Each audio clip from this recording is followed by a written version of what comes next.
नमस्कार मंडळींनो, जी आर माहिती या यूट्यूब चॅनलवर तुमचं परत एकदा स्वागत आहे. तर आपण काही दिवसांपूर्वी लाडका भाऊ योजनेबद्दल ऐकलं होतं. ही योजना नक्की काय आहे, तिचं स्वरूप काय आहे आणि तिचं नाव काय आहे हे आता उलगडलेलं आहे.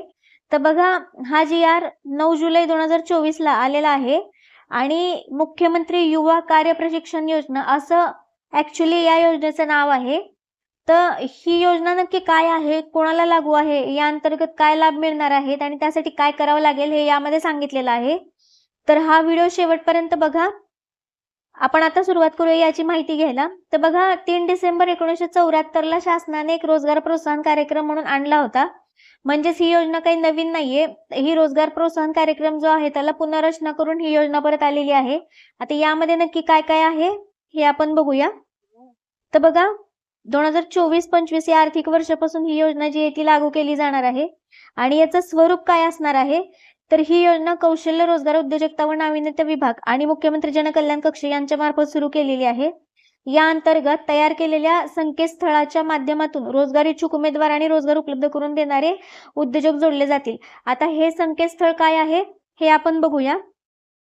तर बघा, हे ते पोर्टल आहे rozgar.mahaswayam.gov.in. इथे जेव्हा तुम्ही याल तेव्हा इथे तुम्हाला बघायला मिळू शकतं कौशल्य विकास रोजगार व उद्योजकता आयुक्तालय महाराष्ट्र शासन.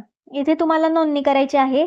नोकरी साधक, नोकरी शोधा या अंतर्गत नोकरी इच्छुक उमेदवार लॉग इन, इथे तुम्हाला नोंदणी करायची. जर तुमचं अकाउंट असेल तर लॉग इन करायचं, नाहीतर नोंदणीवर क्लिक करून तुम्ही नवीन नोंदणी करू शकता.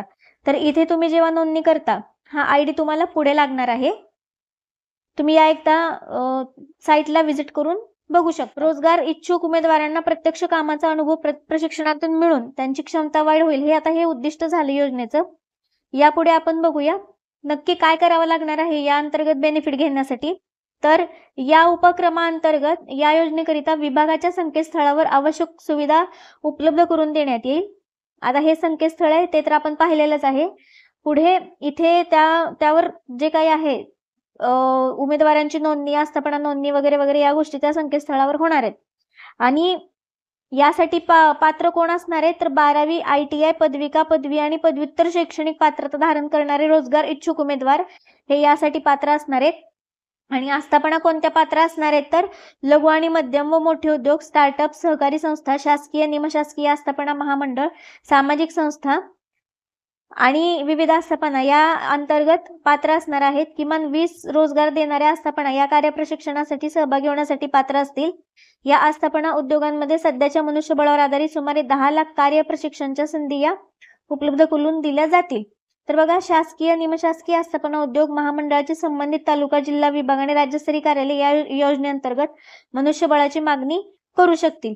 यासाठी बघा, पात्रता काय आहे उमेदवाराची तर उमेदवाराचं वय हे किमान 18 ते कमाल 35 असावं. उमेदवाराची किमान शैक्षणिक पात्रता 12वी पास, ITI पदविका, पदवी, पदव्युत्तर असावी. मात्र शिक्षण चालू असलेले उमेदवार या योजनेत सहभागास पात्र असणार नाहीत. ज्यांचं शिक्षण चालू आहे ते या अंतर्गत पात्रता किंवा बेनिफिट जो आहे ते मिळवणार नाहीत. पुढे उमेदवार हा महाराष्ट्रीयन असावा. उमेदवाराची आधार नोंदणी असावी, बँक खाते आधार संलग्न असावे आणि उमेदवाराने कौशल्य रोजगार व उद्योजकता आयुक्तालयाच्या संकेतस्थळावर नोंदणी करून रोजगार नोंदणी क्रमांक प्राप्त केलेला असावा. आता हे आयुक्तालयाची वेबसाईट आपण आताच पाहिलेली आहे, तिथे कसं नोंदणी करायची हेही पाहिलेलं आहे. सदर योजनेकरिता आस्थापना उद्योगासाठीची पात्रता खालील असेल. आता हे आपल्या कामाचं नाहीये, हे आस्थापनांसाठीची पात्रता आहे. तर या अंतर्गत काय काय कंडिशन्स असणार आहेत हे बघूया आता आपण. या योजनेत सहभागी होण्यासाठी उमेदवाराने कौशल्य रोजगार उद्योजकता व नाविन्यता विभागाच्या या योजनेसाठीच्या संकेतस्थळावर नोंदणी करणे आवश्यक आहे. पुढे आस्थापना उद्योग महामंडळामार्फत विना अनुभवी रोजगार इच्छुक पात्र उमेदवारांना आस्थापना उद्योग महामंडळ यामध्ये प्रत्यक्ष कार्यप्रशिक्षण देण्यात येईल आणि या योजनेअंतर्गत उमेदवारांना प्रशिक्षण कालावधीत कार्यप्रशिक्षणाद्वारे कुशल किंवा अर्धकुशल प्रकारचे काम देणे हे अपेक्षित आहे. सदर कार्यप्रशिक्षणाचा कालावधी हा 6 महिने असणार आहे आणि या अंतर्गत शासनामार्फत विद्यावेतन जे आहे ते दिलं जाईल. प्रशिक्षण पूर्ण केलेल्या उमेदवारांना संबंधित आस्थापनेकडून प्रमाणपत्र सुद्धा देण्यात येणार आहे. या योजनेच्या प्रशिक्षणानंतर प्रशिक्षण पूर्ण केलेले उमेदवार हे संबंधित उद्योग किंवा आस्थापना यांना योग्य वाटल्यास व उमेदवाराची इच्छुकता असल्यास त्यांना परमनंट रोजगार मिळू शकेल आणि हे सर्वस्वी ठरवण्याचा अधिकार आस्थापनांना आहे. या योजनेअंतर्गत प्रशिक्षण घेत असलेल्या उमेदवारांना किमान वेतन कायदा, राज्य कामगार विमा कायदा, कामगार भविष्य निर्वाह निधी कायदा, कामगार नुकसान भरपाई कायदा आणि औद्योगिक विवाद कायदा हे लागू असणार नाहीत. या प्रशिक्षण योजनेअंतर्गत प्रशिक्षणार्थींना त्यांच्या शैक्षणिक अर्हतेप्रमाणे विद्यावेतन दिलं जाईल. तर ते किती असेल?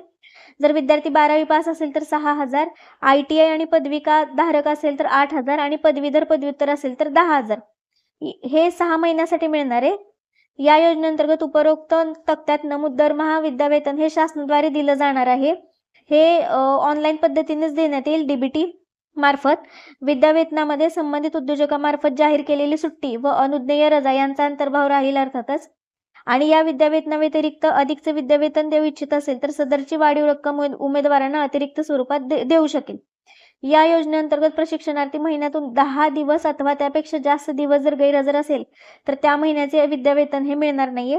प्रशिक्षणार्थीने वरील अटीची पूर्तता केली असली परंतु सदर प्रशिक्षणार्थी जर प्रशिक्षणाच्या पहिल्याच महिन्यात प्रशिक्षण सोडून गेला तर असा प्रशिक्षणार्थी हा विद्यावेतनास पात्र असणार नाही. या योजनेचा दर 2 वर्षांनी आढावा घेऊन त्यामध्ये काय असेल ते सुधारणा करण्यात येतील. आणि या योजनेदरम्यान प्रशिक्षणार्थीस कायम किंवा नियमित स्वरूपाचा रोजगार अथवा स्वयंरोजगार प्राप्त झाल्यास अथवा प्रशिक्षण सोडून गेल्यास अथवा अनधिकृत गैरहजर राहिल्यास या योजनेअंतर्गत प्रशिक्षण व त्या अनुषंगाने विद्यावेतन घेण्यासाठी तो पात्र राहणार नाही. आणि या अंतर्गत जे शिकाऊ उमेदवारी पूर्ण केलेले आहेत किंवा करीत आहेत त्यांना अप्लाय करता येणार नाही, कारण त्यांना सेपरेट अप्रेंटिसशिप ही जी मिळत असते आणि त्यामध्ये नॅशनल अप्रेंटिसशिप प्रमोशन स्कीम आणि महाराष्ट्र अप्रेंटिसशिप प्रमोशन स्कीम या अंतर्गत असणारे उमेदवार येतात. एका उमेदवाराला या योजनेचा लाभ हा एकदाच घेता येणार आहे. या योजनेअंतर्गत खासगी क्षेत्रातील आस्थापना उद्योजकाकडे एकूण कार्यरत मनुष्यबळाच्या 10% व सेवा क्षेत्रासाठी 20% इतके उमेदवार कार्यप्रशिक्षणासाठी घेता येतील. केंद्र म्हणजे समजा त्यांचे एकूण कपॅसिटी जर 50 कामगारांची असेल तर समजा तो उद्योग जर आस्थापना उद्योग असेल म्हणजे मॅन्युफॅक्चरिंग मधला असेल तर 10%, म्हणजेच जास्तीत जास्त 5 कॅन्डिडेट हे या योजनेअंतर्गत घेता येतील. आणि जर तो उद्योग सेवा क्षेत्रातला असेल तर 10 कॅन्डिडेट हे या योजनेअंतर्गत त्यांना ठेवता येतील. तर मित्रो, हा जर व्हिडिओ तुम्हाला आवडला असेल तर व्हिडिओ नक्की लाईक करा आणि तुमच्या जास्तीत जास्त मित्रांपर्यंत मैत्रिणींपर्यंत हा व्हिडिओ शेअर करा. आणि आपलं चॅनल जर तुम्ही अजून सबस्क्राईब केलं नसेल तर ते सबस्क्राईब करा. धन्यवाद.